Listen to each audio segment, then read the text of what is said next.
IMA Rotary Club యాపీ ఆధ్వర్యంలో Omega Sushruta hospital వారి సహకారంతో ఉచిత క్యాన్సర్ స్క్రీనింగ్ క్యాంప్ పాల్గొన్న జిల్లా వైద్య ఆరోగ్య శాఖ అధికారి doctor K Pramod Kumar. IMA Rotary Club యాపీ రెడ్ క్రాస్ ఆధ్వర్యంలో ఒమేగా సుశ్రుత హాస్పిటల్ సహకారంతో ఉచిత క్యాన్సర్ స్క్రీనింగ్ క్యాంప్ పాల్గొన్న జిల్లా వైద్య ఆరోగ్య శాఖ అధికారి doctor K Pramod Kumar. IMA Rotary Club యాపీ రెడ్ క్రాస్ సొసైటీ ఆధ్వర్యంలో ఒమేగా సుశ్రుత హాస్పిటల్ కరీంనగర్ వారి సహకారంతో జిల్లా కేంద్రంలోని ఐఎంఏ హాల్లో శనివారం ఉదయం 11 గంటల నుండి మధ్యాహ్నం 4 గంటల వరకు ఉచిత క్యాన్సర్ స్క్రీనింగ్ క్యాంప్ నిర్వహించడం జరిగింది. ఈ కార్యక్రమంలో జిల్లా వైద్య ఆరోగ్య శాఖ అధికారి డాక్టర్ కె ప్రమోద్ కుమార్, ఉప వైద్య అధికారి doctor N Srinivas, IMA Jagtial శాఖ కార్యదర్శి డాక్టర్ ఆకుతోట శ్రీనివాసరెడ్డి, ఐఎంఏ రాష్ట్ర ఉపాధ్యక్షులు డాక్టర్ గురువారెడ్డి, ఐఎంఏ సభ్యులు doctor Nagaraju, omega Sushruta hospital వైద్యులు డాక్టర్ అమర్నాథ్ రెడ్డి, డాక్టర్ అర్చనతో పాటుగా శిబిరం project chairman Rotarian Manchala Krishna, Rotary club పూర్వ అధ్యక్షులు రెడ్ క్రాస్ సొసైటీ సభ్యులు సిరిసిల శ్రీనివాస్, రోటరీ యాపీ సభ్యులు కొత్త ప్రతాప్, ఎన్నా క్లాషర్, పాల్తే భూమేశ్వర్ తదితరులు పాల్గొన్నారు. వీటితో పాటుగా hospital Karimnagar GM Chandu, organiser Rajender తదితరులు ఉన్నారు. ఈ ఉచిత క్యాన్సర్ స్క్రీనింగ్ పరీక్షల్లో మంచిర్యాల, రామగుండం, జగిత్యాల ప్రాంతాల నుండి పలువురు చేరుకొని వైద్య పరీక్షలు చేయించుకున్నారు. ఈ పరీక్షల్లో ప్రధానంగా టెస్టులన్నీ ఉచితంగా నిర్వహించారు. ఈ సందర్భంగా జిల్లా వైద్య ఆరోగ్య శాఖ అధికారి డాక్టర్ కె ప్రమోద్ కుమార్ మాట్లాడుతూ క్యాన్సర్ వ్యాధి పట్ల ప్రతి ఒక్కరూ అప్రమత్తంగా ఉండాలన్నారు. సమతుల్య ఆహారం తీసుకోవడంతో పాటుగా క్రమశిక్షణాయుతమైన జీవన విధానం గడపడం వల్ల ఎలాంటి ఇబ్బందులు కలగవని అన్నారు. క్యాన్సర్ను ముందుగానే గుర్తించేందుకు ఇలాంటి స్క్రీనింగ్ పరీక్షలు నిర్వహించడం పట్ల నిర్వాహకులను అభినందించారు.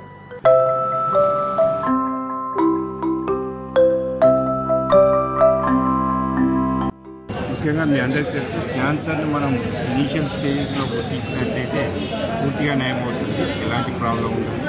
అది అందరూ గమనించండి.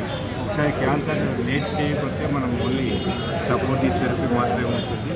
దానికి అంటే అప్పుడు పూర్తిగా మనం ట్రీట్మెంట్ చేయడం సాధ్యం కాదు కనుక దయచేసి అందరూ ఎవరికి ఎలాంటి అనుమానాలు ఉన్నా వచ్చి ఈ యొక్క క్యాంపులో స్క్రీనింగ్ చేసుకోండి.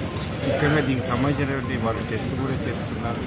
ఎస్ఎన్ఏసి కావచ్చు, మెమోగ్రామ్ కావచ్చు, క్యాప్స్మియర్ కావచ్చు, తర్వాత అల్ట్రాసౌండ్ స్కానింగ్ కావచ్చు, ఇవన్నీ కూడా టెస్ట్ చేయడం జరుగుతుంది.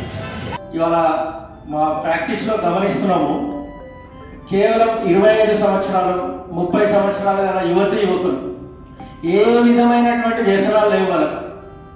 ఒక మరి ఆల్కహాల్ తీసుకోవడం కావచ్చు, స్మోకింగ్ కావచ్చు, ఇటువంటి ఏ వ్యసనాలు లేనటువంటి వారికి కూడా మరి లంగ్ క్యాన్సర్, లివర్ క్యాన్సర్ ఇట్లా మేము గమనిస్తున్నాం. కాబట్టి మనకు తెలియకుండానే మనం పీల్చేటువంటి వాయువు కావచ్చు, తాగేటువంటి నీరు కావచ్చు, ఆహారం కావచ్చు, తెలియకుండానే అవన్నీ రసాయనాలు అందులో చేరడం వల్ల ఆ రసాయనాలతో కలిసి ఉన్నటువంటి ఆహారం కావచ్చు, నీరు కావచ్చు తీసుకోవడం కారణంగా ఆ రసాయనాలు మన శరీరంలోకి ప్రవేశించి క్యాన్సర్ కారణానికి అవి కారణం అవుతున్నాయి. ఏ విధమైనటువంటి వ్యసన అలవాటు లేనటువంటి వారికి కూడా వాళ్ళ శరీరంలో ఒక 600 రకాల కెమికల్స్ మన శరీరంలోకి ప్రవేశిస్తున్నాయి.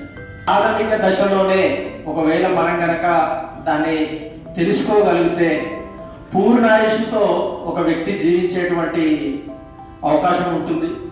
క్యాన్సర్ డిటెక్షన్ క్యాంప్ గతంలో రోటరీ యాపీ పరంగా చాలాసార్లు జగిత్యాల ప్రాంతంలో, పట్టణంతో పాటు జగిత్యాల ప్రాంతంలో ధరంపురి, రాయకల్, కొడిమేల్ వివిధ గ్రామాల్లో కూడా చేయడం జరిగింది.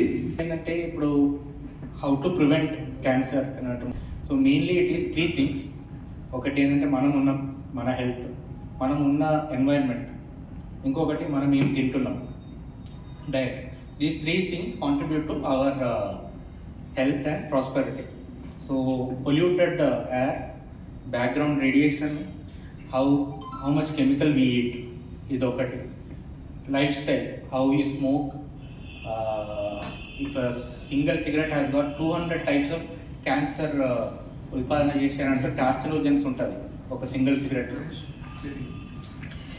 సో స్మోకింగ్, డ్రింకింగ్, ఆల్కహాల్ తీసుకోవడము, గుట్కా, పాన్ ఇలాంటి లైఫ్ స్టైల్ చేంజ్ చేస్తారు.